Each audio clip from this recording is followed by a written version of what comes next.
Earlier this year, Rocksteady released their game Suicide Squad Kill the Justice League, or spin-off from their Arkham series games, and it was so poorly received that the game is reported to have lost over $200 million for the studio. In fact, the losses were so bad, people were speculating that this was going to be something that kills Rocksteady Studios.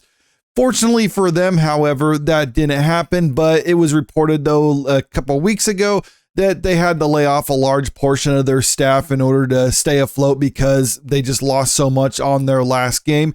But now we're getting word that they're going to be producing another Batman game in order to try to save the company after all the damage that was caused by Suicide Squad Kill the Justice League. We have this article right here from Game Rant going into some of the details about it. So there's the headline: rumor new Batman Rocksteady game could be getting backed by PlayStation. Scrolling down into the article, an industry insider has revealed that developer Rocksteady Studios is now working on a new Batman game, with PlayStation currently in the process of attempting to back the project. The last Batman game to be developed by Rocksteady Studios was 2015's Batman Arkham Knight, but the studio would then go on to develop its first non-Batman title since 2006 with Suicide Squad Kill the Justice League, which was released earlier this year. And like I pointed out, the game was so poorly received. So maybe this is them kind of going to return to form, doing another Batman game. It's just a matter of whether the people that they got rid of at the company were indeed the cancer that was plaguing the company, and if this upcoming Batman game will be sort of a return to form for them. After Suicide Squad Kill the Justice League received a largely poor reception from fans when it launched in February, Rocksteady is now reportedly going back to its roots and is working on a new Batman game. Assuming these rumors are true and they are in fact making a new Batman game set within the Arkham universe, I think the question most people have on their minds when it comes to this is whether or not Rocksteady was effective in cutting out the cancer that was a lot of the DEI hires and other people trying to push that woke garbage in their games. Because it's possible with the firings that they had, they still didn't get all of them. So we're just going to see the cancer kind of have a resurgence here. But if they did effectively actually get rid of them and are trying to kind of return to form with this upcoming Batman game, then I think that would signal good news. Rocksteady returning to its roots with a single player Batman game likely won't come as a surprise to many, as Suicide Squad Kill the Justice League's live service elements are ultimately what led to its downfall. Well, that and the fact that a lot of people didn't like the narrative stuff they're trying to push in their game, but sure, there's been other problems with the game as well, and I'll get more on that in a moment because I think that is ultimately a symptom of the problem and not necessarily the problem itself.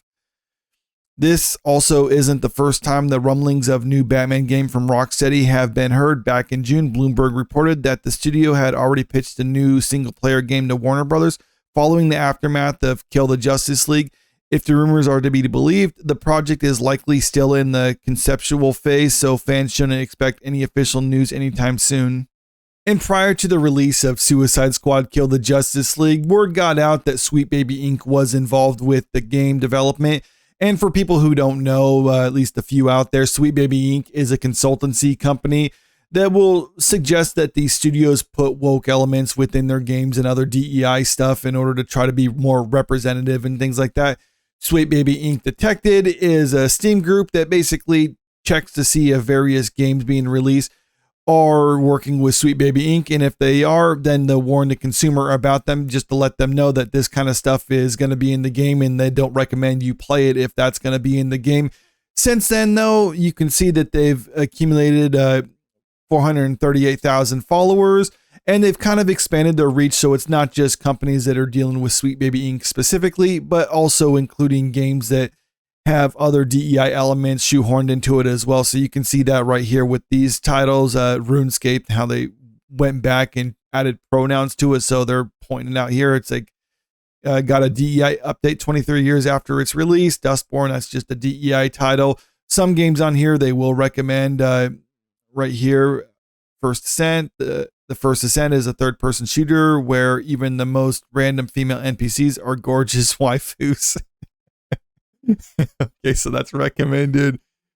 Avatar is a simple, DEI-free 80s retro side-scroller action platforming game that doesn't try to reinvent the wheel and is not ashamed of that. Okay, fair enough. So you can see that there's actual recommendations here if they don't have any DEI elements to it, but a lot of these are just DEI stuff in it, or if they're working with Sweet Baby Inc. specifically, And you can go all the way down to the bottom of their list, Suicide Squad Kill the Justice League, because that's where this started. But the response to this Steam group is, I think, what really hurt Suicide Squad Kill the Justice League, because then Sweet Baby Inc. employees and started attacking them as a result of all this. And the pushback got so bad on Suicide Squad Kill the Justice League and Sweet Baby Inc. specifically that their media outlets had to actually run to their defense. We got this article from Kotaku, infamous one now from one Alyssa Mercante. This is the article that I think put her on the map, and now she's just kind of embraced being the locale of the gaming community. But the title of this one, Sweet Baby Inc. doesn't do what some gamers think it does. And what she's basically saying is they just offer suggestions on how to improve the quality of the game. They don't basically hijack the game and force them to make any changes. And sure, maybe that's true to an extent. And I've even said it at the time that I don't think Sweet Baby Inc. specifically is the reason why these games fail. I think the problem is the culture at these companies that are willing to actually bring in a consultancy firm like Sweet Baby Inc.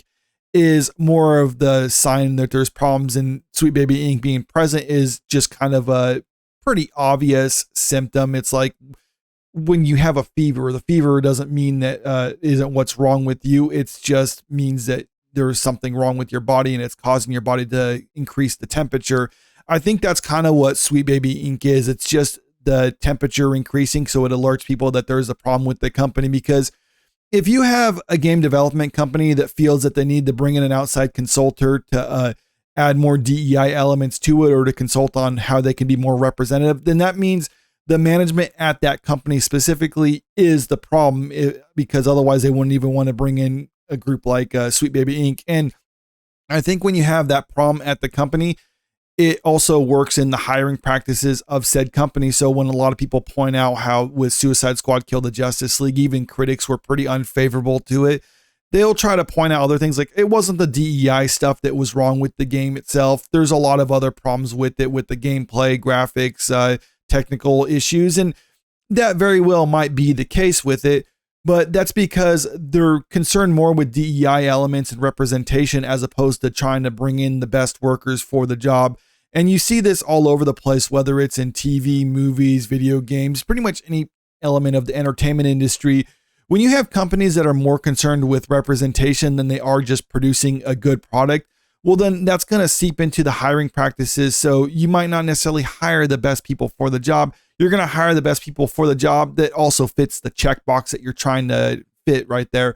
And that's ultimately the problem. So I guess we'll have to see what happens when it comes to this upcoming Batman game, if they actually do make the Batman game, because like I said, it's a matter of who they actually fired at the company. Are they firing the people who are trying to push this DEI hiring?